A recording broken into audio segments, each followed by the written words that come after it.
Hey everyone, in this tutorial I will be teaching you on how to control this rectangle by using your keyboard. By controlling, I mean that you'll be able to move this rectangle to many positions on the screen of the program. So far what we have in this program is that we've created the rectangle and we set the color of the rectangle to red. We've also created, we also created the J frame of the program, and we added the J panel onto the J frame. Yeah, this class extended the J panel, and we also implemented the action listener. So make sure that you have all these libraries imported. We use this timer object for animation. If you don't know what this really does technically, then I suggest you to watch my last tutorial. This x variable represents the position of the rectangle horizontally. So we set this as 0, so that means that this rectangle will be starting out on the far left side of the window.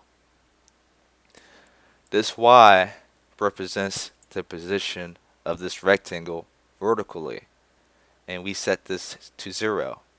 So that means that this rectangle will be starting out on the top left corner of the program or the window. And the VELX represents the speed of the rectangle horizontally. We set this as 0 because the users didn't tell Java to move it yet. And the VELY represents the speed of the rectangle vertically. We set this as 0 also because the users didn't tell Java to move it yet. And we use this tm.start to start the timer so we can begin the animation process once the user used their keyboard to move the rectangle. So yeah, looks like we're ready to get started. So yeah, we also have to implement another interface, which is the KeyListener. And this right here is the interface where we can use so Java can read what the users are pressing on the keyboard or typing or releasing on the keyboard. So yes, make sure that you imported the Java key listener. Once you get that done, then now let's use this constructor. In order to use this key listener onto this program, we have to type in add key listener. Open and close parentheses and a semicolon. And we type in this. This right here is referring to this right here. The reason why this is not referring to this is because that this method is really meant for this, not for this. So that's why there's no interference with to this. And this timer object is meant for the action listener. So that's why they're not interfering each other. Once you get that done, then let's tell Java that we want to enable the key listener onto this program. So yeah, you type in set focusable and then parentheses and type in true because we do want to enable the key listener. So that's why it says set focusable, and we set that as true. And the next one, type in set focus traversal keys enabled. It's a really long method, and set that to false because we won't be using the shift or tab key at all. So that's why we set that. Yeah, we set this as false. And now let's work with the action listener. Let's begin. Still over here. Let's make the method action performed here. So yeah, you type in public void action performed. Action event E. And we already have the action event imported from the Java library. Inside of this method, we'll be using these variables. So yeah, just type in x equals x plus velocity x. So what we're telling Java is that the x's are initially to 0. But like if the users like move something or press the button on the keyboard, and let me use the arrow keys for the example. If I press up or press R or not R, press right or left, then that number will be saying, alright, let's say 1 plus 0, and that new x value will be 1. And if I kept pressing down on the keyboard, then it'll be like 1 plus 1 equals 2. So that's the new x value. So yeah, if you don't understand what I just said, then yeah, watch my last tutorial, because in that video I taught you how to do this. And then now let's do the same thing for y. Y equals y plus VELY. Yeah, this right here is the same thing what we did for x. Initially, this y is 0. So like if I press the up or down key, then it'll be like 1 plus 0 equals 1 for new y value. And so on. And now we use the method repaint. If you don't know what repaint does, then yeah, watch my last tutorial, because I went over that too. And yeah, after you get that done, then let's type in the method for the key listener. So yeah, type in public void key pressed. It's when the users press down onto the keyboard. And we type in key event E, like we did for the action listener. Action event E, but key event E is different. We also have to import the key events. So now we have this library. So make sure that you have this library imported so we can use the key event. Alright, well now let's do the fun part. Alright, well now we have to type in int c equals e dot get key code. And this right here gets the code from the keyboard or the buttons. On your keyboard, each buttons are assigned to each code. So like when the user pressed the arrow key for an example, like the up key, then it has a special coding value. So we use the int c so we can retrieve the information from the get key code. And now we use the int c variable, so we can use that as the if else statement, or if statements I mean.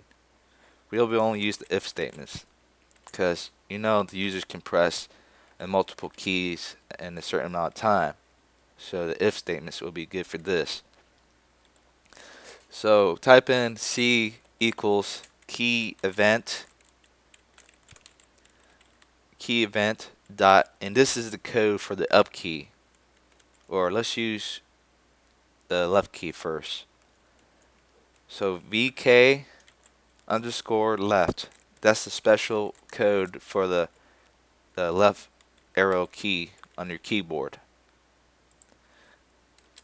If that is pressed, then let's use the VELX, the velocity, set that to -1. Let's do the speed of -1. And the reason why we're doing -1 on the left side, like once you're going left, is because that when you go left of the screen, you're taking the negative value. If you're going right, then you're using the positive value. So hope you understood what I just said. And let's use velocity y to 0 because we didn't mess with the up or down key. And now let's do the same thing for the up key. If C equals key event,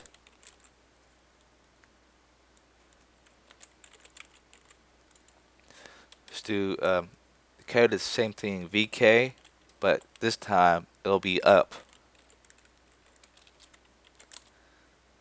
If key event up, if you're pressing up, then yeah, let's use the VX to 0 and VELY, set that to -1. If you're going up, that means it'll be in a negative value. If it's going down, then that'll be the positive value. So semicolon that. And now let's do the right key, the arrow key. So C.EE key event. Let's do VK, same thing, underscore right. So yeah, VELX, we use +1 if you're going right. VELY, set that as 0 since we're not messing with the up or down key. And finally, for the last one, type in if C equals key event and do VK down.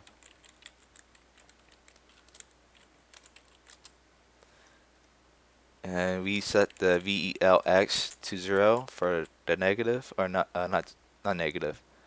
Yeah, we set the X for 0 since we're not moving or pressing the left or right key.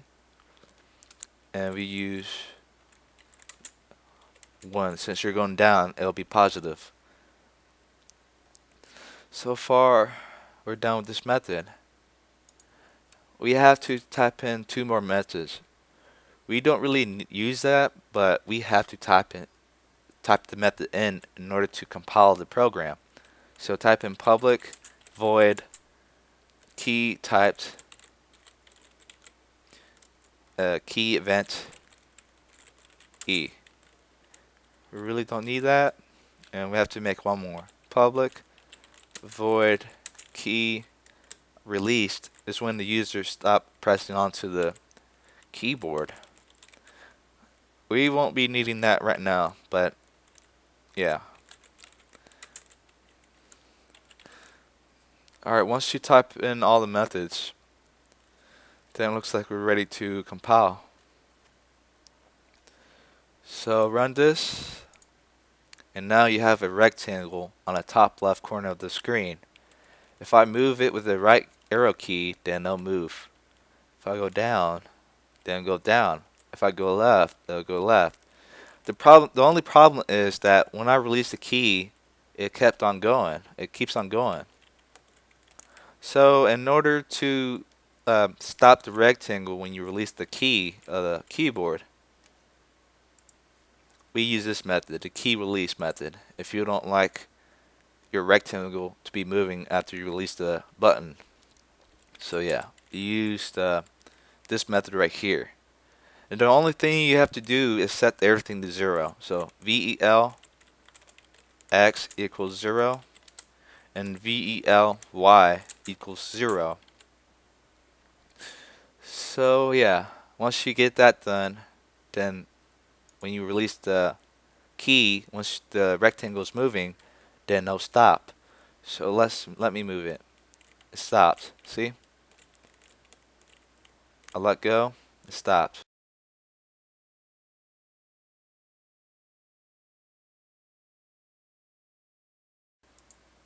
Yeah. There's a problem with this program because if I press any arrow keys holding down without letting it go, then this rectangle will appear outside of this screen. Same goes for the other side, and top and then bottom. So in order to fix that, we have to tweak up this method right here, because this is the only method that actually animates the rectangle's movement. In order to place restrictions on a position, then we have to type in the if statements. So type in if x is less than 0, meaning if the rectangle is on the left side and outside of the screen, then Java will perform this statement right here. So we'll be telling Java that we want to stop the speed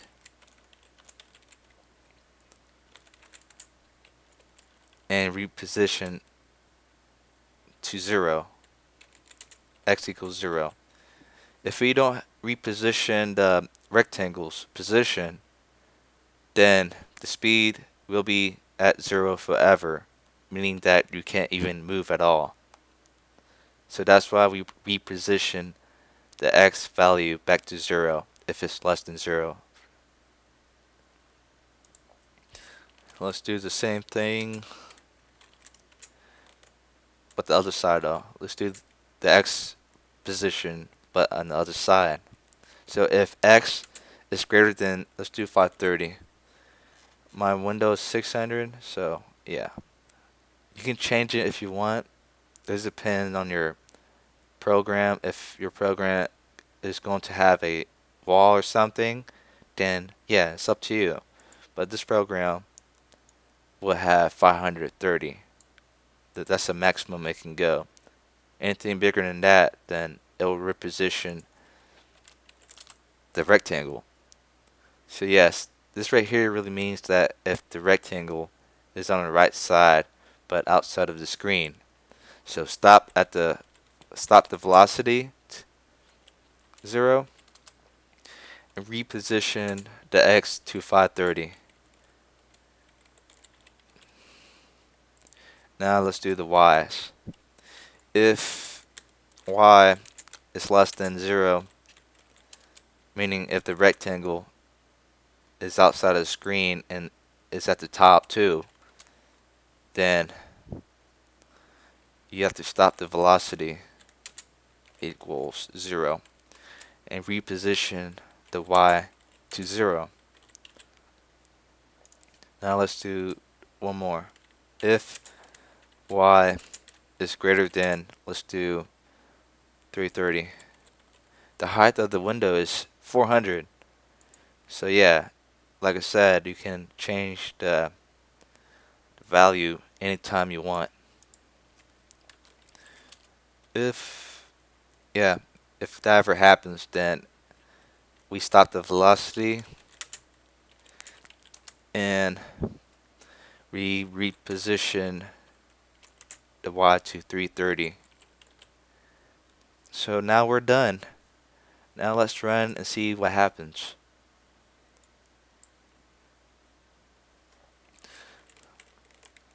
Yep. It can't go off screen now.